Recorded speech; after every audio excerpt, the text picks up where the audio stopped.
my husband basically becomes a ghost every 3 years. He's works in the Navy. He's on a submarine. So we get about 24 hours notice of comings and goings, which wasn't so bad when it was just me. But now we have a 9-year-old daughter this time around, and she's special needs. She's a little bit on the autistic spectrum. So routine is kind of where she thrives. And this is very anti-routine. So I'm trying to find a way to help support her and my husband and help them like stay connected during these crazy next 3 years we have coming. I could use some wisdom in a guide map. I'll give you a guide map, but you're not going to like it. Is that cool? I'll take it. All right. Let me get a little more context here. So on these 3-year deployments, what does resurfacing look like? Is there times, I know probably every email gets read, there's no communication, that kind of thing. 100%. Yeah. Whenever, are there, no pun intended, are there days and times when he comes up for air and is free to call, or is it 3 years of silence? Yeah, we get no phone calls, but it's not 3 years in a stretch. So it's a lot of in and out. Okay. So it could be, we'll get a call. Hey, he's leaving tomorrow. Cool. We see him off. And then we'll get a call maybe in 3 months. Hey, I'm coming home. Okay. So we don't have a date, but there's a lot of in and out. We kind of have a season, shall we say, Sure. of like, well, he's probably going to be gone over the holidays. Okay. That kind of thing. And then you get 24 hours notice and he's got to ship out and there's just silence. Exactly. Okay. And there's no phone calls. Yeah, we get something like email, but, there's no links attached. You can't send photos. And you never know. They can only get them and receive them when it's safe for them to come up and ping a satellite. There you go. And they're kind of in the world's most dangerous game of hide and seek. So it's not very often. Of course. That's right. Okay. So I'm going to tell you numero uno, let me ask one more question. Sorry. Is this is your daughter, y'all two's biological kid? Did y'all adopt her? How did you just suddenly get a 9-year-old with special needs? She is our bio kid. Okay. But the last time we went through this rotation, it was during COVID, so everything was very different. Okay. And we had like video chats every day because he was sick and stuck in a hotel room, and it was very different than this time around. Okay. And I think now that she's older too, it's been 3 years since the last one. So they do like 3 years of this crazy in and out, and then 3 years of like an office job, and then they talk you back into going on the side. Right. So she's had him dad home pretty much every night for the last 3 years. Okay. And all of that's about to change. And we have a great relationship. My husband and I have a great relationship. Sure. He's got a pretty good relationship with her. Homecoming is always rocky. Tell me about that. Tell me about homecoming. Everyone's always I think it's very typical of military families, but for those people who aren't familiar with it, you see the homecomings on TV where everybody hugs and love each other, and that's fantastic. But my daughter and I will have developed a routine and a lifestyle, and he's got to figure out like where he fits in, and we've got to adjust to this other person being home. Right. And she's got to adjust to another adult that can tell her what to do. Right. So it's kind of a battle. I think last time it really took probably like a year and a half for them to be much more comfortable with each other. I'm kind of hoping now that she's older, it will be different. Well, It will always be different, but Sure. It will be smoother. How verbal is she? How social is she? She can talk. She's very expressive in that regard. That's not kind of where our sticking point is. But we get into kind of like shutdown mode and meltdown mode from time to time. And it's something my husband is also, being in the military, everything is very like rigid, has to happen now. Correct. And that works for her routine. But when we start getting out of that routine as life requires you to do, it's hard for him to slow down. Yes. And you address the kind of get through the meltdown. Right.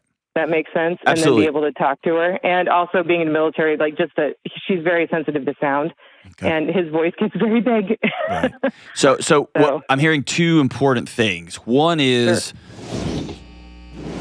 just hearing the term 9 to 5 can be a drag. So my friends at Cozy Earth are here to help make your 5 to 9 way more comfortable. I love Cozy Earth's pants and all-day t-shirts. They're soft, breathable, and super tough. And my wife loves her pajamas. And my whole family loves Cozy Earth sheets. They're super comfortable, and they keep us cool when it's hot outside. Try them risk-free for 100 nights. You can save 40% off your entire order at cozyearth.com/Delony. I'm hearing two important things. One is her outburst or her shutdowns. I like to think of them in this way, and it's not apples to apples, but I was blown away working with students, with young people with autism, that they're way more perceptive than they would seem. Yeah. But their outbursts they can be these huge expressions of love that they just don't process like somebody not on the spectrum would. And so they come across as shutdown, they come across as hitting, they come across as kind of just manic, if you will. And if somebody's walking in with a picture of, this is how my house is going to go now that I am home, yeah, I mean, that's a recipe for, it's a tension that meets tension that meets tension that meets explosion. Right. That's a great way to put it. And I mean, her shutdowns look like she doesn't want anybody to touch her. And as a father coming home, like, that'd be like, he can't even give her a high five or a hug, or, Correct. So and he also doesn't want to be that man that's forcing himself on, it's of course. So here's a couple of things I would start doing now. Give me a range of when he ships out. Is it 1 month from now? Is it 30 days? Is it tomorrow? Actually, we lost him last week. Okay. So. We don't say that. Don't say we lost him last week. We'll put it this way. He's out finding Nemo, but there aren't really good portholes. So there you go. Okay. So. All right. So I would do a couple of things here big, and then I'm going to give you the big thing that you're not going to like, okay? Sure. Thing number one is I would start, if you can build this into your routine, if you could do it every day, that would be awesome. That's probably too much. If you could do it 2 or 3 times a week, or if you could put, y'all like a wall calendar? Yeah. Okay. Yeah. If you could put, and even ask your daughter if she can put 2 times a week when we are going to send a message underwater to Dad. And that can be, we're going to write him a letter together. We're going to draw him a picture together. She's 9, right, you said? Yeah. Okay. And she has some fine motor skill issues, but we do try to do the emails every day. But I'm finding that she's just not interested. And part of it is because addressing that makes you sad. Yeah, I'm talking about a, like with a pen and paper. Oh, okay. Yeah. And so it's going to serve 2 purposes. One, it's going to keep her relationally tethered in some shape, form, or fashion. It could be a picture. It could be we're both going to draw a picture of a tree for Dad because he's underwater and there are no trees underwater. That's a great idea. But we're going to do this thing, and so that when he shows back up, he will have 3 years of letters. Mm-hmm. When he returns, we're going to go get a life-size teddy bear or dog stuffed animal. Mm-hmm. And she, during her, because she's going to be 12 when life, quote unquote, resumes, right? Yeah, he's going to be in and out for the next 3 years, but then, and then he'll be home for another 3, and then we'll see what life brings. Okay. I want to give him something, and this is kind of a end around because he needs this too. He's just going to be a tough military guy, and I'll be able to say this out loud. He needs something to hug too.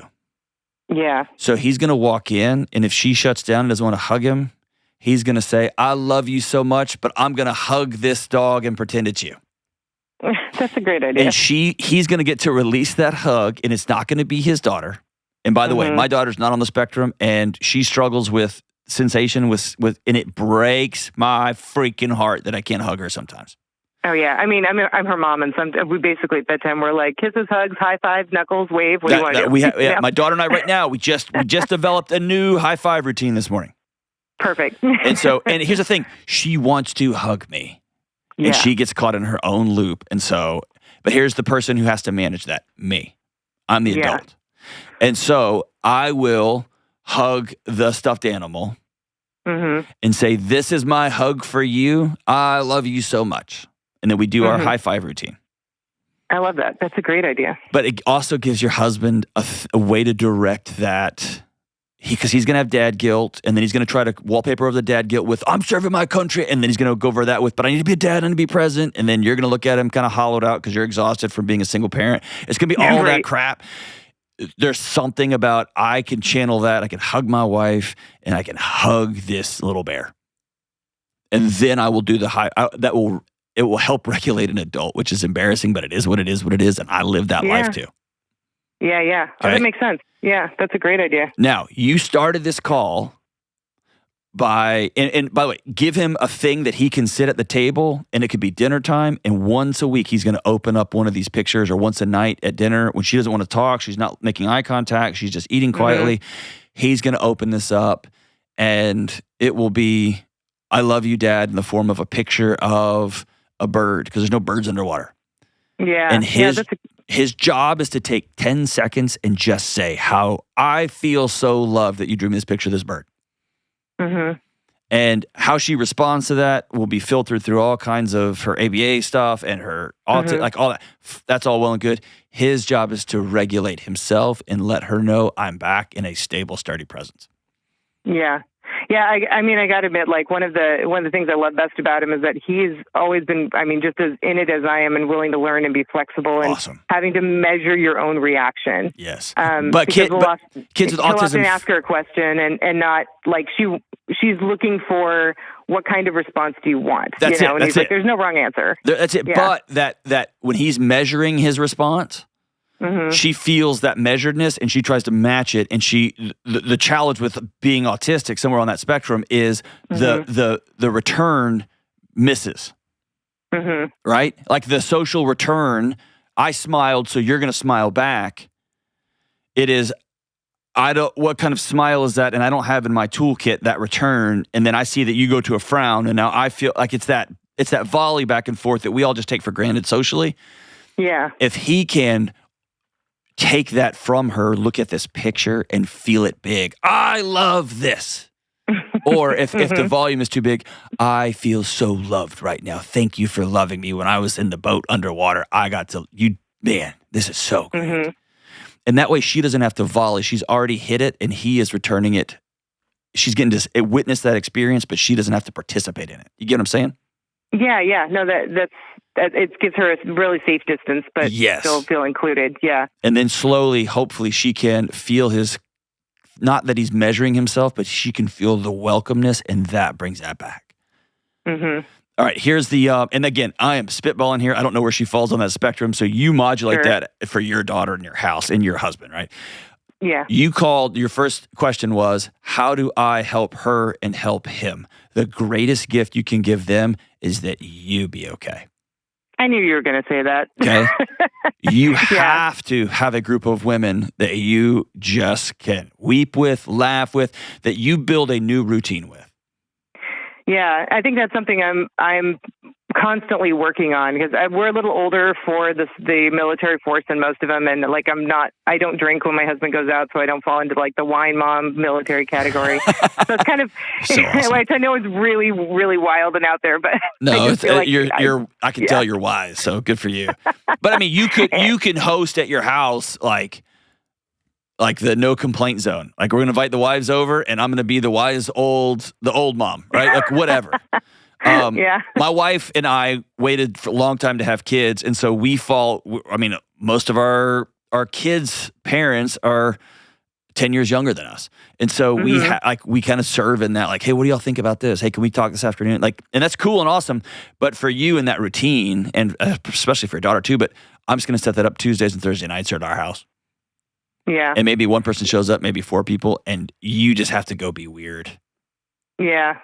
And then you've got to commit to, I love that you set some boundaries for yourself. I just don't want to be because you'll find yourself 24 months in knocking off a bottle of wine a night and just be like, oh gosh, talking about housewives of like, you don't want to be that person. And I love you for that. Like, but you're going to have to backfill that with something more than a 9-year-old with special needs. Yeah, I mean, I do work and that helps too. So I'm a... No, it doesn't. It doesn't help. I get to build other people, and that's the fantastic part of my job. I get to be a personal trainer for strength training. I do like strongman and Olympic lifting, and I get to take these women who, look at grocery bags and think it's heavy, and they get a whole new aspect on life, by the end of it. I know, but who are you allowing to build you? Yeah, I've got a couple of besties, but they live too far away. You're right. So we do a phone call like once a week, but it doesn't always it does not fill the hole. You're right, my friend. But maybe you sign up for a race, or you sign up for a competition, or you sign up for line dancing. I don't know. Like it's you signing up for something, you being a part of something. But here's what I'm getting at. You're gonna find yourself devoting your life to other people, which is beautiful and amazing. But if it comes at the expense of you being well and whole, you're going to be a completely depleted person when your husband walks in that door. And you're not doing this just for him. You're slowly gonna not have anything to give this daughter, to give your husband, to give yourself, to give these clients of yours, unless you also have on the calendar scheduled time per day, per week, per month. And as a single mom of a special needs kid, these are fleeting times, right? It's not easy. But where I am allowing somebody else to build me up, whether that's a yoga instructor, like take a new class, come back and you know Spanish. I don't know what it is, but or when he comes back, you know Spanish, but allowing yourself, to be the best version of myself for all these other people who I love and care about, I have to go first for me. And that starts with you looking in the mirror every morning when you're tired and exhausted and saying, I'm worth an hour today. I'm worth 2 hours today. It's such an honor to talk to you. Anything you need, you call me and call anytime. Thank you for serving our country at home, keeping this thing locked down. Thank your husband for what he does, playing hide and seek in the depths. Thank you so much for everything about your willingness to call in today. I'm super grateful. Anything we can do to help over this journey, you never hesitate to call us. You're a hero.